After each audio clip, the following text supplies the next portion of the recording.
Hi everyone, I'm FM Greeno. Welcome along to day 4 of Help Will Come Tomorrow, a survival game in Siberia set in revolutionary Russian times, where our merry band of survivors have come away from a train wreck. Their train was attacked by local rebels. They've escaped into the woods and are trying to build a little camp and survive until help arrives. Like I say, it's day 4. Let's get into it.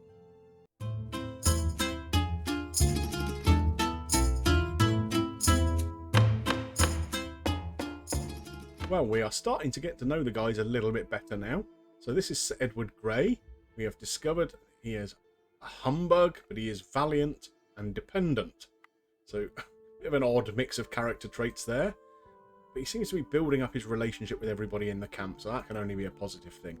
Maria here, who was a maid on the train, she's the one who suffers with her morale a little bit and seems to get tired an awful lot.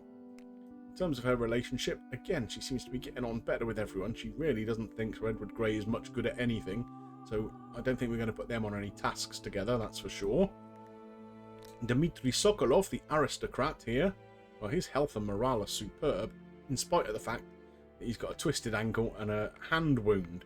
So we need to try and get the quarantine point built to try and get that under control a little bit. He seems to quite like Sir Edward Grey.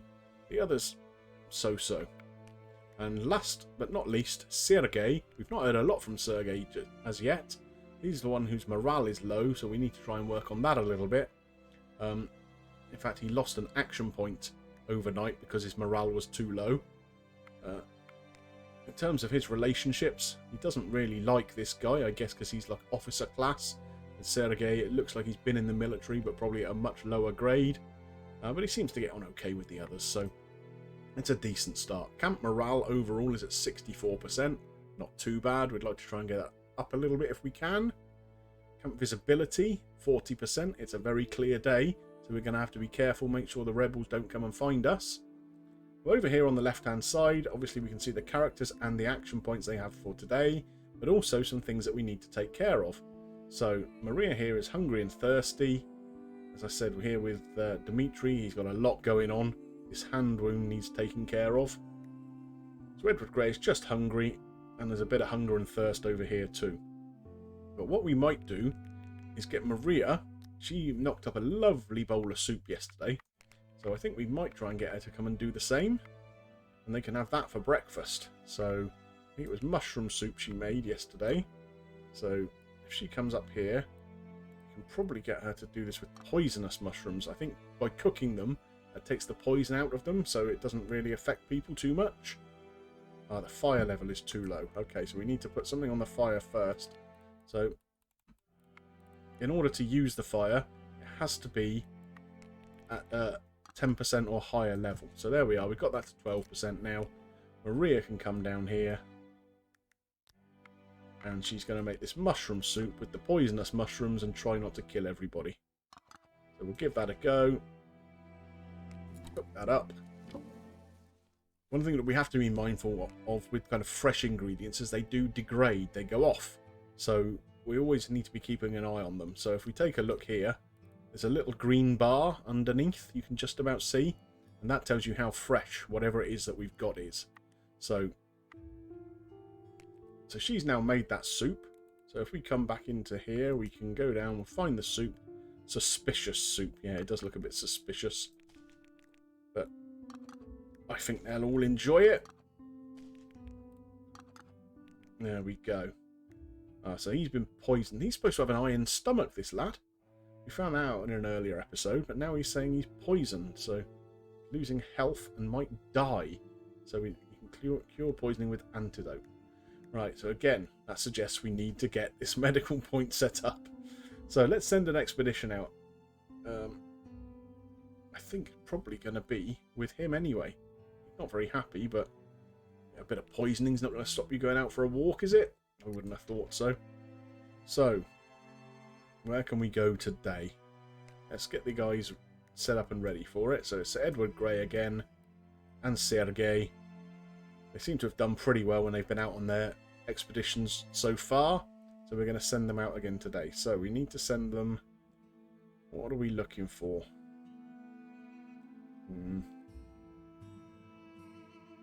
come down here. I know it says it's average, but I just want to get a little feel for how things are around here. See if there's anywhere that we could look actually in the carriages or anything without getting in too much trouble.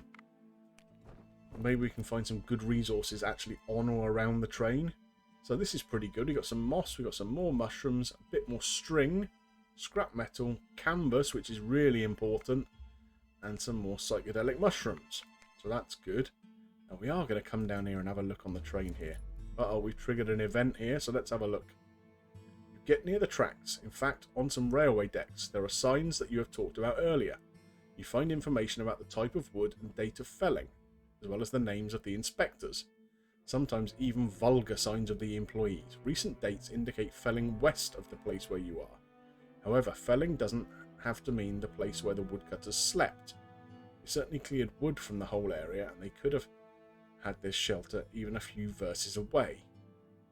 Okay, so maybe we just look for information about the workshop. There it is. There are burned direction and distance markings on one of the decks. You must look for a workshop about half a day's march northeast of your current camp. Okay, great. If the hut is away from the tracks, then maybe it has escaped the attention of the renegades. Anyway, I think the thugs are sticking to the area south of the wreck. Okay, so but to check out the woodcutter's cottage northeast of the camp. Well, we're in completely the wrong place to be able to do that today, but maybe that's something we can think about tomorrow. It must be up here somewhere. So what have we got now? We can move along and keep searching for stuff. What have we found in here? A bit more foodie kind of stuff, some needles, some pine cones. We'll take all of that.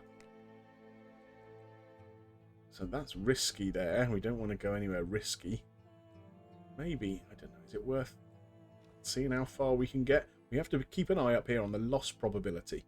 So basically what this is exactly what it says, the probability of getting lost. So we don't really want that to happen. So we're going to not let them stray too far away from camp today, I don't think. More needles, a bit more bark, some bugs and some mushrooms. We'll take all of that. And are we going to push it on and go one more square? We haven't been into that area yet, have we? Let's go and have a look up here. Okay, we'll search. Oh, I found an egg. Feathers, needles, not a very good haul. I think you need more than one egg to cook eggs for the camp. Maybe that'll do for now. What do we think? Oh, shall we go? Let's go one more. Come on. This is where the cottage is. Okay, well that's all right. Let's search here. Maybe we can take care of that task right now. Oh, so we've got 3 eggs now as well. So sticks and some bones. Take all of that. And while we're up this far, let's go and do this. So we've lost all the action points.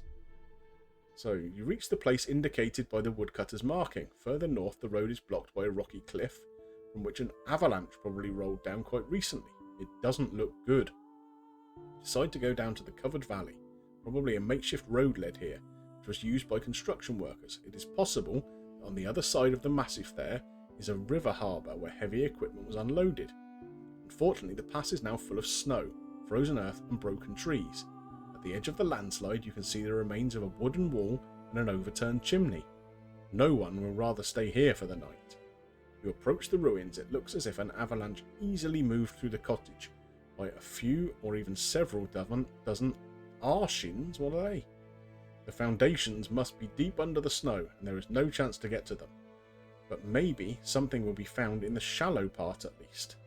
So are we going to search the remains of the cottage or get out of here before the snow slows down?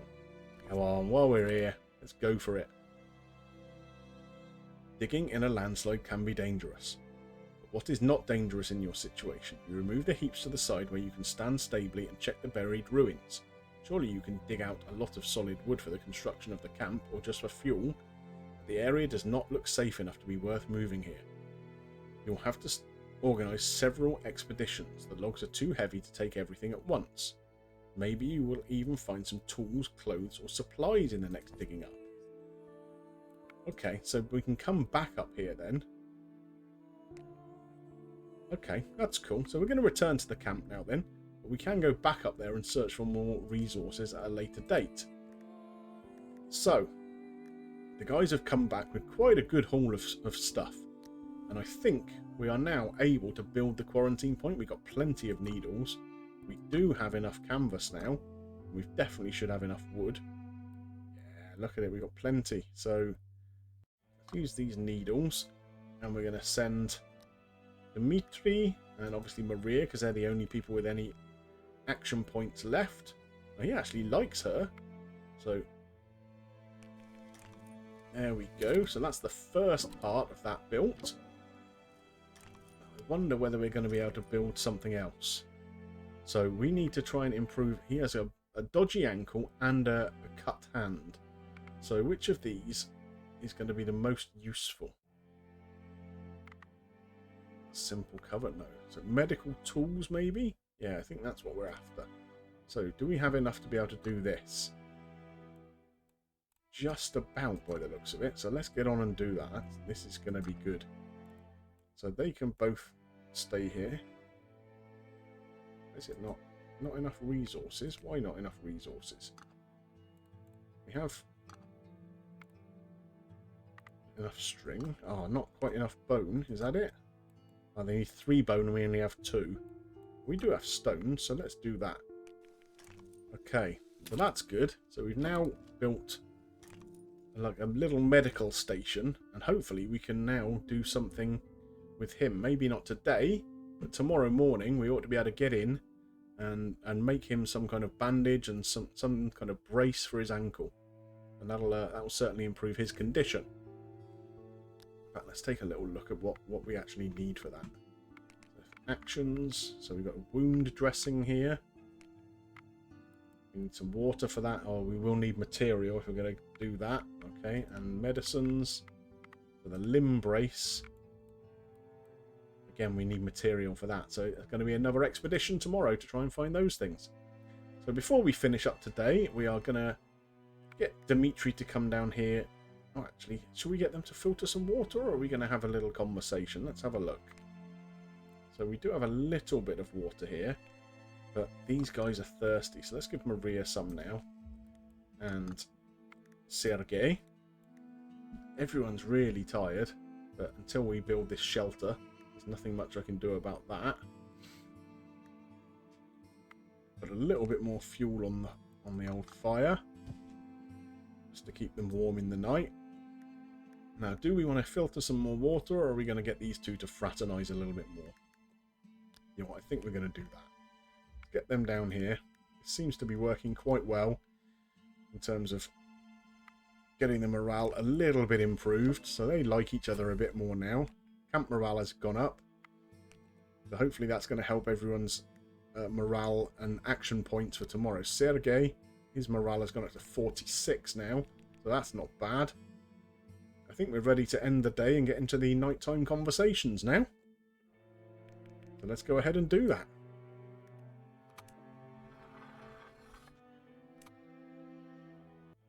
Okay, so here are the remaining conversations for us to have. We haven't heard from anything from Sergei yet. I don't think he said a single word around the campfire. So let's see what he has to say. Are you coming back from the front, soldier? Me? I am not a soldier. But you were. You don't look like someone whom the academy or church would protect against service. The farmhand would not be in the train compartment either. A long night is ahead of us, so I will ask again. Hey, this is the past. My division ceased to exist. Okay, so he was a soldier. The fighting is still going on. Do you believe that the provisional government will soon sign a ceasefire? They can sign whatever they want. The next governments will tear the paper. Okay, he's a pacifist, so he avoids quarrels and tries to ease any disputes. The war will probably never end. Only the battlefields and banners change. Go to the devil with all this. Okay, so he doesn't like war whatsoever. And so we've got one more conversation that we can have here. So what are we going to do? Let's find out something more about Sir Edward Grey. Edward and Betty. Do you think they will come back? Ooh, the bandits? Are you afraid, Sir Edward? No, I'm just thinking what I would do to them if I had my loyal Betty with me. A woman is supposed to defend you, sir? This is my shotgun, a loyal companion from the African savannah. Unfortunately, I carried it in my luggage. Wait, what if my chest has survived? Have to check that. We have to check that. Such faithful companions come once in a lifetime. Okay, so we have a new task here. Faithful Betty, search the car south of the camp for Sir Edward's weapons. No time limit on that, so that's good. We're going through the end of day summary here. I'm hoping everyone's morale is going to be okay. Sergei here doesn't look very happy, does he? Bless him. Hopefully he'll have picked up enough morale to get his 3. No, he hasn't, and in fact we've lost. Maria has lost an action point as well. So the 2 guys have 3 action points each. Sergei here and Maria only have 2. Okay, so a little bit down on where we'd like to be, but it's not disastrous at this point. We can certainly pull that around, hopefully. Okay, quarantine point is under snow, so that's one thing we need to take care of very early on, because we need to get into the quarantine point and make some tinctures or some bandages or whatever it is that we need for Dimitri to try and sort him out. Well, I hope you enjoyed today's episode. Day 4 went reasonably well, I think. We did a good expedition out, got lots and lots of resources, built the quarantine point, even though it's covered in snow already. You can't win them all, can you? If you did enjoy it, please drop a like on there for me. And, of course, if you've got any comments about this episode, the series so far, any hints or tips, anything I can do to improve the guys' morales would be very, very useful. Yeah, please chuck any comments in the comment section below. And, of course, if you're not yet subscribed to the channel, please consider doing so. Come and hop on the Greeno bus. There is plenty of room for you all. It just remains for me to thank you for watching, and we will see you soon for day 5 of Help Will Come Tomorrow. Bye for now.